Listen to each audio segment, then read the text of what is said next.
You are now listening to 15 Minutes of Fame Radio. Let's go! 15 Minutes of Fame Radio. We're now stepping into 15 Minutes of Fame Radio. Yeah.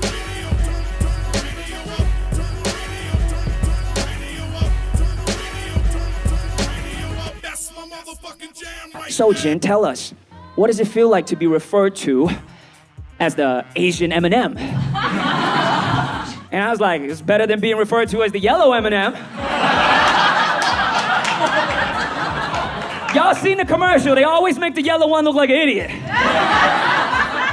It blows my mind that to this day, people still remember that. You know, like, they're like, Jimmy, right? People are like, oh my gosh, I loved you in Too Fast, Too Furious. I know all your lines. I'm like, all three of them? You know what I mean? Okay, well, that makes me think of a very interesting point to the billion-dollar question that I've been asked more than ever in the last 2-3 years, especially as I'm engaging, right, with the community like this, whether it's through these different interviews and podcasts and whenever the topic of battle rap comes up, which is, Jin, when we gonna see you on a card, right? And I think that there was definitely a season or a chapter where, yeah, I did entertain the thought. I mean, the closest was, there was one year where I was like almost like this close to battling Diz and Illmac on the same card. That just goes to show you how ridiculous. Can we know what card this is? Yeah, this was a grind time thing. Okay. For sure. This was a grind time when they were doing a lot of their big New Year's Eve events. Right? So, you know, they had like the Battle of the Bay. Mm-hmm. They had like their Grizzlemania and all of that, right? Yeah. So it's that era. And there was one card. It was like a New Year's Eve card.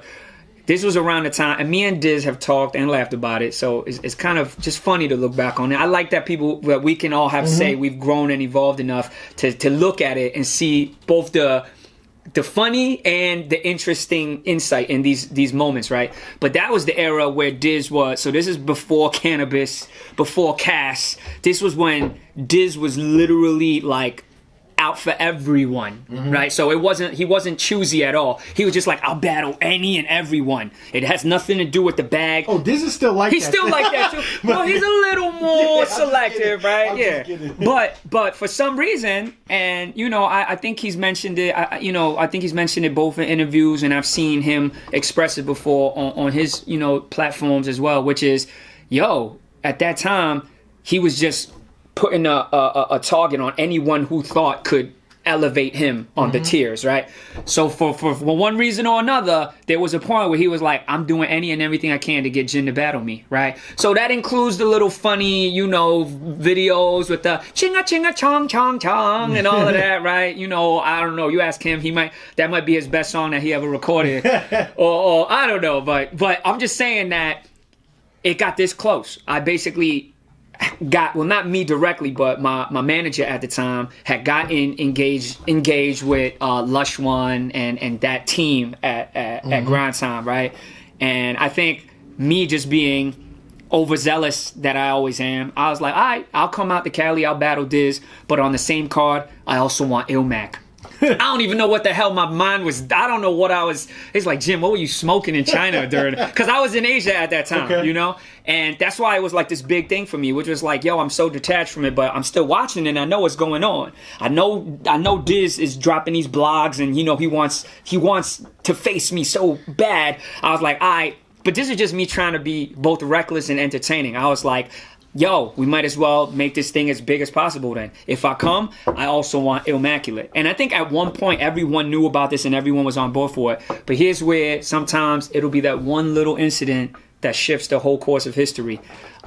Without saying it was a specific person, because I don't think it was, but something happened in the course of all of that negotiating and all of that where my camp, my manager at the time, and also me, because I was aware of all the happenings, basically said, wait, there's too many red flags, so let's step back from it. And then all of it didn't happen. And you're like, what was it that happened? Basically, while we're talking about potentially doing this, and I've publicly said I'm down for it, we're just waiting for the behind the scenes stuff, right, to get cleared. Whether it was, travel arrangements, whether it was what the what the terms of the deal is, right? While all of that was still being talked, they basically was like, this New Year's Eve, Jin versus Dizaster, Immaculate. Oh, And, so they just put the flyer just put the out. flyer out. Wow. And that was a big, to be honest, it was a mini red flag for me, but it was a major red flag for the camp, right? So, I had a manager at the time who we don't work together anymore, but it's still a brotherhood, right? But at the time, he was just like, yo, this is it looks a little unorganized, so to speak, right? So I'm not saying it was one person, but I think collectively, maybe the stars just weren't aligned. So you might be like, well, that's the thing that helped you dodge not one bullet, but two bullets, Jen. Who knows? I don't know. Because I tell you this is how convicted and how committed I was to it. I'm in Asia at the time. I'm in Hong Kong. I wrote for both of them. I think I wrote at least 4 or 5 rounds for each one of them. Wow. For Diz and for Ill. I'm there preparing. I'm like, looking in the mirror, looking in my laptop, recording myself, rewatching it.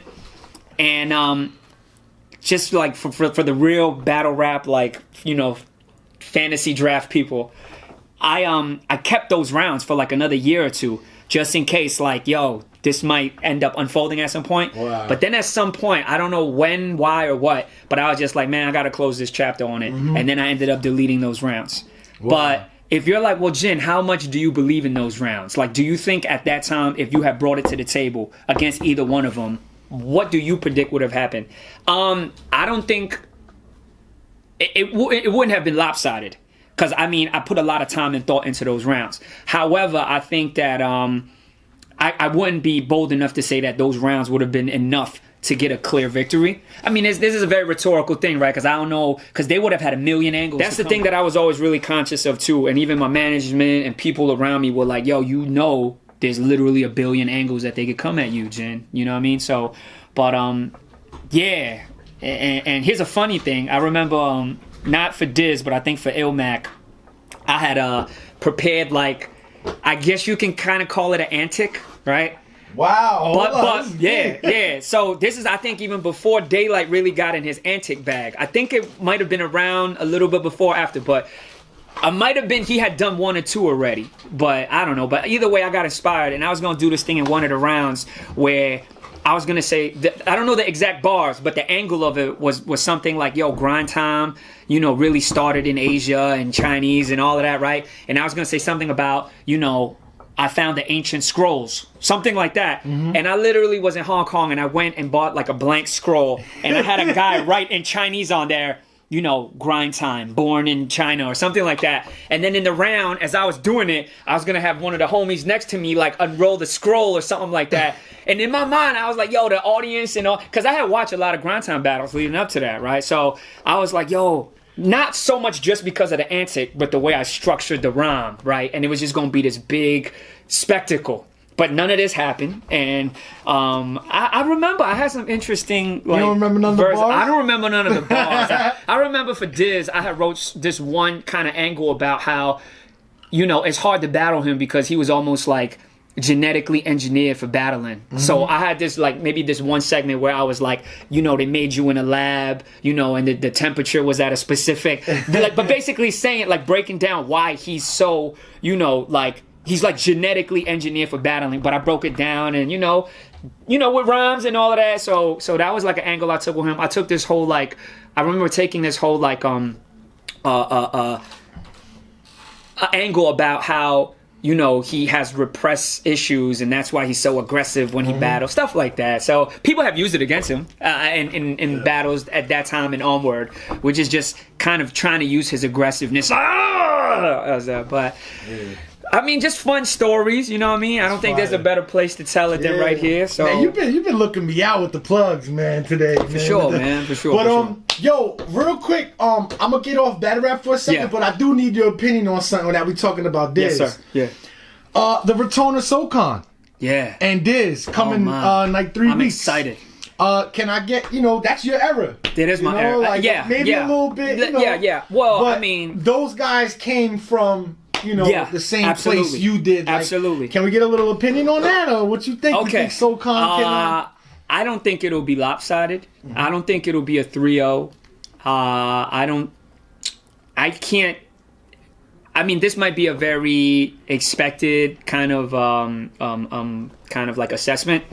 I think what Diz has on his side can also be the advantage for Soul Khan. And what I mean by that is, to the public eye, and this is a lot of cases when you have someone that's been relatively active in the last 5 to 10 years going against someone who's quote unquote coming back after being away for a while, which is, you'll be like, I don't know, so you kind of been away for it for a minute, you know what I mean? Like, okay, we know you know you was thriving when you was active in it, right? And you're not as detached from it as like, and this is not a shot at them either, but like, he's probably not as detached from it as someone as people when they look at like Jay Mills coming back, or let's say even Cass, right? Like, you know, like people will be like, well, Cass is not so much a comeback. I think whenever Cass battles, there's this thing of like, he's just not from the same thing that's going on right now in general, which can be argued on both sides, because you have people that are like, yo, well, Cass kind of birthed what this is. It depends on who you ask. I mean, you ask Cass will tell you he birthed everybody, right?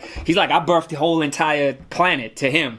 So, and that's, that type of confidence is that type of confidence and conviction in his greatness is rare. So the same thing that you can say that he's out of his mind about can also be the same thing that can be praised. Because not everybody can be in that space where they're like, I'm so convicted with my skill that literally anything you say doesn't change the fact that this is what I believe, right? But anyways, so for Soul Khan, I think the thing is, the same thing that people are saying could be his setback, which is being detached for a while, can be his, I don't want to say that it's a secret weapon, but he has that wow factor that can surprise everybody, like 8 balls into his first round.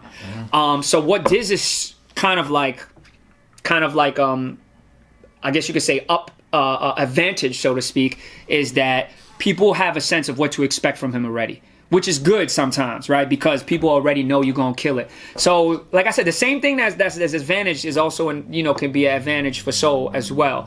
So if you ask me, I clearly don't believe it'll be 3-0 either way. Ideally, it'll just be, I think are they doing 3 rounds? 3 rounds, right? yeah. I think it'll just be a neck to neck, 3 round.